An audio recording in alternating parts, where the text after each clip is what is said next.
जदि किसी अचानक आपणकर मिठा खाइबाकू इच्छा होची ताले मात्र 3टी जिनिस आउ बहुत कम टाइम जमीती कि 15 मिनट भितर आपण बहुत बढ़िया गोटे मिठा प्रस्तुत करें। आपण देखिले भावुथिबे कि एटा शाही टुकुड़ा किंतु एटा शाही टुकुड़ा नुह, एटा ता भली गोटे। तो चलंतु आज प्रस्तुत करवा हमर ए मिठाटी। नमस्कार, डिम्पल्स डिलिशियस को आपण मानक स्वागत जनाऊँगी। एठी मु 6टा ब्रेड एक्चुअली देखिए दीची किंतु मु प्रकृत में 5टी ही ब्रेड नहीं थी। तो 5टी ब्रेड को प्रथमे मु ताकू मझीरू काटी देची, कहीं कहीं तार साइड मध्य काटी दियंते किंतु मु एठी वेस्ट करबा को किछि चाहे नाही, मते वेस्ट करिया को टिके जिंस भल लागे ना। तो मु ताकू मझीरू दी फाळ टिके आमे ब्रेड जेहेतु हमर हल्का मु धीरे धीरे ताकू कट लगेइची। भिडियोटी को शेष पर्यंत देखंतु आ देखंतु केते मजेदार गोटे माने बनिकी मिठा प्रस्तुत होउची। आपण माने जदि मो वीडियो पसंद करचंदी लाइक कमेंट करंतु, शेयर करंतु। जदि चैनल मोर नुआ अछंती प्लीज सब्सक्राइब करंतु। देखंतु मु सब जाक ब्रेड को काटी देइची। एठी मु गोटे कड़ाई रे अल्प तेल देइची, बस छाणीबा पई ताकू बेसी आमे तेल देबा नहीं, कारण पोड़ा तेल बहुत टाइम यूज करन थाउ। मु गोटे गोटे ब्रेड को एठी पकई देली छाणीबा पई। हमर ब्रेडटा बहुत जल्दी माने ये हो जाए थाए, पोड़ी जाए थाए।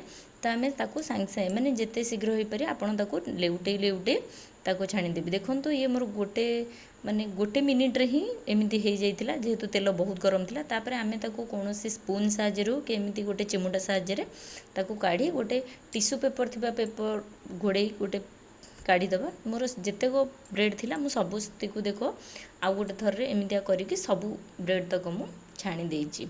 ब्रेड आमर सबु ब्रेड छणा हो गला परे एठी मु क्षीर गरम पाई बसैची। क्षीर आमर लगी जाए बहुत टाइम पात्र रे, तो सेति मु फास्ट रे पानी जेबे भी एटा गोटे टिप्स आपण मन रखंदो, जेबे भी क्षीर गरम करचंती गोटे टोपा कि 2 टोपा पानी माने गोटे चामच कि 2 चामच पानी दे देले सेथिरे तळे जो आमर बहुत लगी जाइथे सेटाउ लागेनी।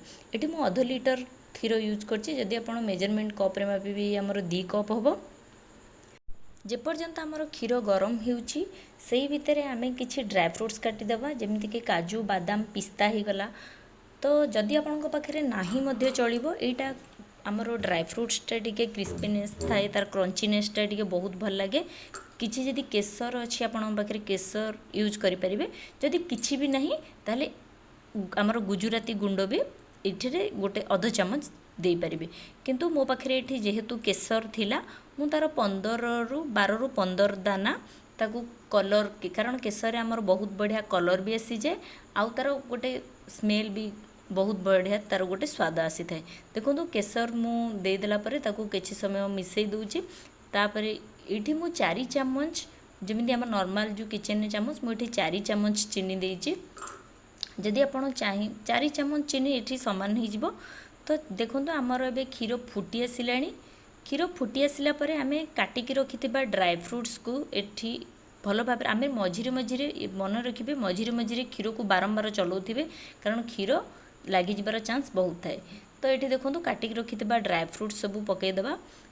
ड्राई फ्रूट्स मिसी गला परे एई स्टेज रे आमे आमर क्षीर पतला थिबा टाइम रे ही आमे जो छाणीकी रखिथिबा ब्रेड को टिके बुड़े बुड़े माने गोटे थर बास ताकू टिके बुड़े दबा काढ़ी दबा। एठी हमू बेसी टाइम रखिबार नहीं, ताकू बुड़े की गोटे प्लेट को काढ़ी एठी आमे सजेई की रखी दबा।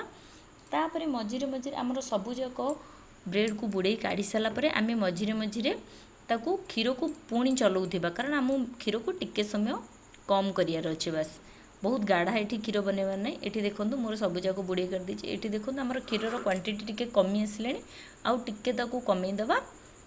कारण आमर क्षीर राबिड़ी करिवार एठी नहीं। देखंतु ये आमर कलर भी बहुत बढ़िया आसी गलानी, आ टेक्सचर भी बहुत बढ़िया माने टिके कमी गलानी। आम क्षीर देखंतु अधा हो गलानी। एबे आमर क्षीर को आनी एथिरे ढाली नबा। एठी आमे ब्रेड सोक हेतिया ब्रेड को रखी देइचे। एई क्षीर गुडी को ता ऊपर आनी भल भाबरे ढाली देले ताकू किछि समय पई आपण जदि चाहिबे एमिति ठंडा करी खाई परिबे, नचेत फ्रीज रे रखी कि जदि आपण ताकू 10 रु 15 मिनिट फ्रीज रे रखी खाइबे एते टेस्टी लागे। आपण माने कहिल जो पर्यंत न बने कि खाइचेंती केबे भी विश्वास करबिनी।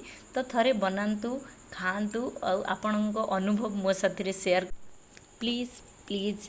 आपण माने मो वीडियो देखुचंती लाइक करूनाहांती कि मोर शेयर भी करूनाहांती, ପ୍ଲିଜ୍ ମୋ ଚ୍ୟାନେଲକୁ ଲାଇକ୍ କମେଣ୍ଟ ଆଉ ସେୟାର କରନ୍ତୁ। ଧନ୍ୟବାଦ।